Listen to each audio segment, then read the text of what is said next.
আমরা আসলে জাতি এটা একটা মূর্খের জাতিতে পরিণত হয়েছে, অসভ্য জাতিতে পরিণত হয়েছে, অযোগ্য। আজকে আমাদের দেশে আমরা কোথায় চলে গেলাম? আমরা যাদেরকে শিখাচ্ছি আজকে আমাদেরকে ধ্বংস করতে চাই। শিক্ষক মানে শিক্ষককে মেরে ফেলে, শিক্ষক হার্ট অ্যাটাক করে মারা যায়, জোর করে তাকে পদত্যাগ করায়। কি একটা অবস্থা, কোন সিচুয়েশন অবস্থান করছি। আজকে দেশে কোনো সরকার নেই, সরকার দেখে না কি হচ্ছে। আমাদের বাংলাদেশ ধ্বংসের স্তূপে পরিণত হয়েছে। আমাদের এই দেশ আমাদেরকে বেঁচে থাকার কোনো অধিকার নেই। কেন এরকম হবে? একটা কলেজ, এই কলেজটাকে এভাবে ধ্বংস করা হয়েছে। এই কলেজটাকে যে পরিমাণ অনেক বলেছে, বলা হয়েছে। আসলে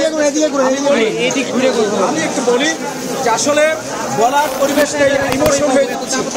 কারণ আমার এই স্বনামধন্য প্রতিষ্ঠান বাংলাদেশের একটি তাকে আজকে ছাত্ররা, আমি মনে করি এরা কোনো ছাত্র না, তাহলে আজকে আমার এই প্রতিষ্ঠানকে ধ্বংস করার অধিকার তাদের নেই।